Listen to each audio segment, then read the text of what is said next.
కొత్త బట్టలు కొత్త వెలుగులు మీ ఇంటి పండుగ సంతోషాలకు అసలైన చిరునామా సిఎంఆర్ షాపింగ్ మాల్. అందరికీ భోగి సంక్రాంతి కనుమ శుభాకాంక్షలు. కానీ ఆల్మోస్ట్ అందరితో యాక్ట్ చేశారు కదా. అందరితో అందరు హీరోలతో యాక్ట్ చేశారు, అందరు డైరెక్టర్ల డైరెక్షన్ లో చేశారు, వాళ్ళ కొడుకులతో కూడా వాళ్ళ కొడుకులతో చేశారు. ఈ హీరో ఆ హీరో ఏం లేదు. ఆల్మోస్ట్ ప్రభాస్, అల్లు అర్జున్, మహేష్ బాబు, రామ్ చరణ్ తేజ్, నాని, అందరితో యాక్ట్ చేశారు. అందరితో బాలకృష్ణ గారు, నాగార్జున గారు, చిరంజీవి గారు, వెంకటేష్ గారు, వెంకటేష్ అందరితో యాక్ట్ చేశాను. కొంచెం ముందు వచ్చుంటే రామారావు, నాగేశ్వరరావు గారు చేస్తుండే. నాగేశ్వరరావు గారు చిరంజీవి గారితో కలిపి ఒక మూవీ యాక్ట్ చేశాను, మెకానిక్ అల్లుడు అనుకుంటాను మూవీ. దాంట్లో యాక్ట్ చేశాను నేను, చిరంజీవి గారుని నాగేశ్వరరావు గారు. కానీ నేను ఇండస్ట్రీకి వచ్చేసరికి రామారావు గారు రాజకీయాల్లోకి వెళ్ళిపోయారు. తర్వాత పెద్ద సినిమాలు ఏం చేయలేదు ఆయన. లేకపోతే ఏమో ఆయనతో కూడా చేస్తానేమో హోప్ అని. ఈ పండగకి అందరూ బాగా ఇంట్రెస్టింగ్ గా వింటారు కాబట్టి పాత విషయాలు, పాత యాక్టర్స్ చెప్పేదాన్ని చాలా బాగా నమ్ముతారు, అంత ఇంట్రెస్టింగ్ గా వింటారు, ఎంజాయ్ చేస్తారు. ఇంతమందితో యాక్ట్ చేశారు కాబట్టి ఒక్కొక్కరితో ఒక మంచి మంచి జ్ఞాపకాలు చాలా ఉంటాయి. ఇప్పుడంటే క్యారవాన్స్ వచ్చినాయి, అప్పుడు చెట్ల కిందే భోజనాలు, చెట్ల చాట్నే లేడీస్ అందరూ డ్రెస్ మార్చుకోవటాలు, ఇవన్నీ బాగుంటుంది. హీరోయిన్ అనేది వాళ్ళకి ఉండదు, సైడ్ యాక్ట్రెస్ మనం ఏంటి అంత వాల్యూ ఇవ్వటం అనేది వాళ్ళకి ఉండదు, హీరోలకు కూడా ఉండదు. సో కమింగ్ టు చిరంజీవి గారితో ఒక ఎక్స్పీరియన్స్ అంటే మంచి గుర్తుండిపోయే మెమరబుల్ ఫన్నీ సిచ్యువేషన్స్ అంటే ఏం చెప్తారు? అంటే నేను బ్రహ్మానందం గారు, చిరంజీవి గారు ఒక సినిమాలో యాక్ట్ చేస్తున్నాం అనమాట. అక్కడికి వెళ్ళిన తర్వాత చిరంజీవి గారు, బ్రహ్మానందం గారు బాగా కామెడీ చేస్తారనమాట. నేను పూరి జగనన్నయ్య, మహేష్ బాబు సినిమా చేస్తున్నారు ఒక సెట్లో పోకిరి సినిమా జరుగుతుంది. ఆ టైంలో జగనన్న దగ్గరికి వెళ్ళాను. ఏంటి ఇలా వచ్చా అంటే, మా నల్లబాబు షూటింగ్ వచ్చానన్న. నల్లబాబు మీన్స్ చిరంజీవి గారు. ఓకే, అది వాళ్ళకే తెలుసు, ఎందుకంటే నేను ఎప్పుడు మాట్లాడుతూ ఉంటాను కదా. అవునా సరే రావైపోదామని చెప్పేసి అన్న చేసుకుని తీసుకెళ్ళిపోయాడు. మేము ఇద్దరు అలా నడుచుకుంటేలో చిరంజీవి గారు కనిపించారు. అన్న నమస్కారం అండి అని అన్నారు. రా జగన్ కూర్చో అన్నారు. నేను ఆల్రెడీ ఆయన షూటింగ్లోనే ఉన్నాను కనుక నేను కూడా మామూలుగా కూర్చున్న తర్వాత మా అన్న ఇలా కూర్చోవడమే, హేమని ఏ షూటింగ్కి వచ్చావని అడిగానండి. అడిగితే మా నల్లబాబు షూటింగ్కి వచ్చానని చెప్పింది అన్నారు. ఇంకా నా గుండె అలా అయిపోయింది. నేను నల్లబాబు అనేది నా ముద్దు, నా పెట్టు పేరు చిరంజీవి గారికి. సో ఇప్పుడు చిరంజీవి గారు ముందు ఆ విషయం చెప్పేశారు. నేను వెంటనే సైలెంట్గా ఇలా వెనక జరిగా, మామూలుగా కూర్చునేదాన్ని. నేను మరీ అంత నల్లగా ఉన్నానా హేమ అంటే, ఇప్పుడు నాగబాబు వచ్చి తెల్ల భావనా, ఇప్పుడు పవన్ కళ్యాణ్ వచ్చి చిన్న భావన, నేను నల్ల భావన అని చెప్పేసి ఆయన బాగా వేసుకున్నారు. ఆ రోజంతా ఆడుకుంటానే ఉన్నారు. నేనన్నా అలాగా కాదండి, అంటే ఒక ప్రేమతో కూడిన అభిమానంతో వచ్చిన అని చెప్పి నీళ్ళు నవ్వులుతా ఉన్నాను అనమాట.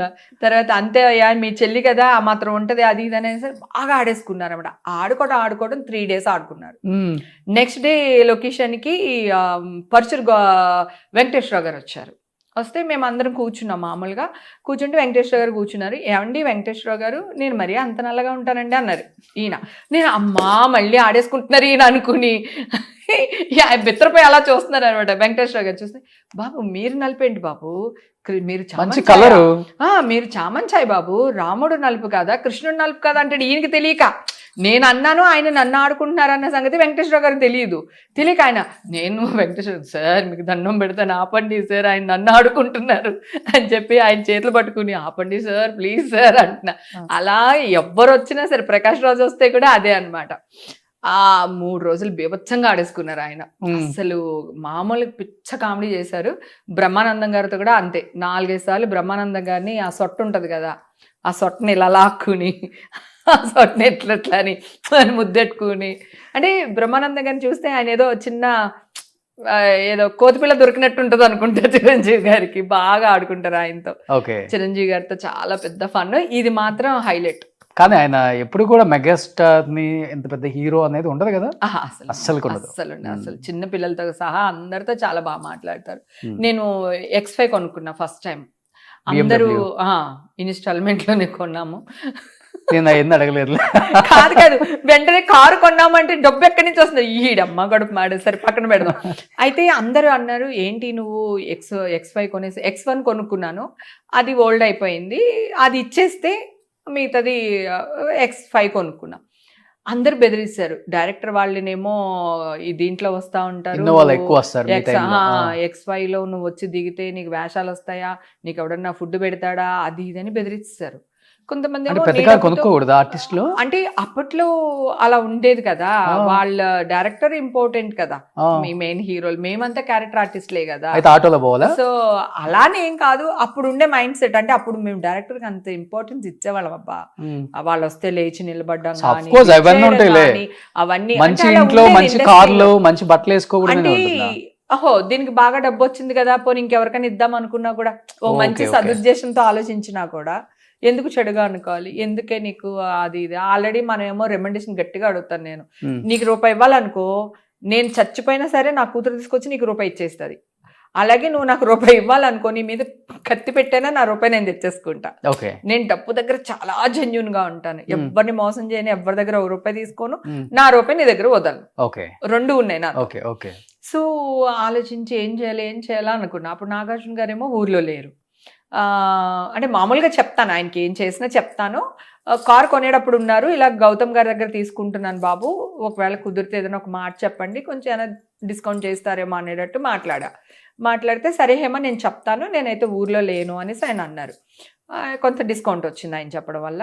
తర్వాత చిరంజీవి గారికి రిక్వెస్ట్ చేశాను, ఇలా కారు కొనుక్కున్నాను, మీ చేతుల మీద కీస్ తీసుకోవాలనుకుంటున్నాను బావగారు, అది ఇది అని అంటే, సరే అయితే సాయంత్రం ఇంటికి రా, పలానా టైం షూటింగ్ అయిపోతుంది, ఇంటికి వచ్చేసి నీ కారు ఇచ్చిన తర్వాత నేను జిమ్కి వెళ్ళిపోతాను, అది ఇదే ఏదో మాట్లాడేసారు. అయిపోయింది.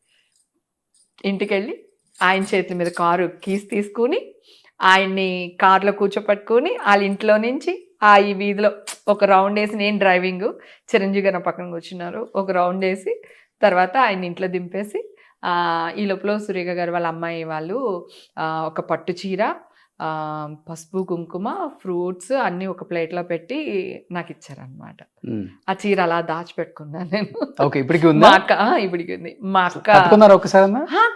కట్టుకున్నాను, ఫోటోలు తీసుకున్నాను, ఆ ఫొటోస్ పెట్టుకున్నాను. ఆ చీర అట్లా అంటే పాడు చేయకుండా ఆ చీరని అట్లా నా మెమరీ. చిరంజీవి గారి ఇంట్లోంచి ఫస్ట్ ఎక్కడ రాజాల నుంచి చిరంజీవి గారికి చూడడానికి వచ్చిన ఒక అమ్మాయిని వాళ్ళ ఇంటికి తీసుకెళ్లి పసుపు కుంకలు ఇవ్వడం ఎంత అదృష్టం చూడు. అలా ఇచ్చి పంపించారు అనమాట. ఆ ఫొటోస్ అన్ని పోస్ట్ చేసుకున్నాను. అప్పుడు చిరంజీవి గారు హేమకి కార్ కీస్ ఇచ్చారు, హేమ కవర్ కొనుక్కుంది, అది చిరంజీవి గారి చేతుల మీద అట్లా వెళ్ళిపోయింది నా దిష్టి అంతా. హేమ పెద్ద కారు కొన్నది అనేది పోయింది. సో చిరంజీవి గారు ఇచ్చారు, చిరంజీవి గారు ఇది చేశారు అనేది వచ్చేసింది అనమాట. చిరంజీవి గారి చేతుల మీదుగా తీసుకుంది అనేది వచ్చేసింది. పాజిటివ్ అయిపోయింది. నెగిటివ్ నుంచి పాజిటివ్ చేసుకున్నాను. ఇట్లా ఆలోచిస్తాను అనమాట. థింకింగ్ ఏదన్నా ఒకటి నేను చేసేస్తున్నాను అంటే ఓకే, నాకు ఇది నచ్చింది, నేను చెయ్యాలి, కానీ అందరూ ఇష్టపడాలి దాన్ని. నాకు పొగరొచ్చింది అని అనుకోకూడదు.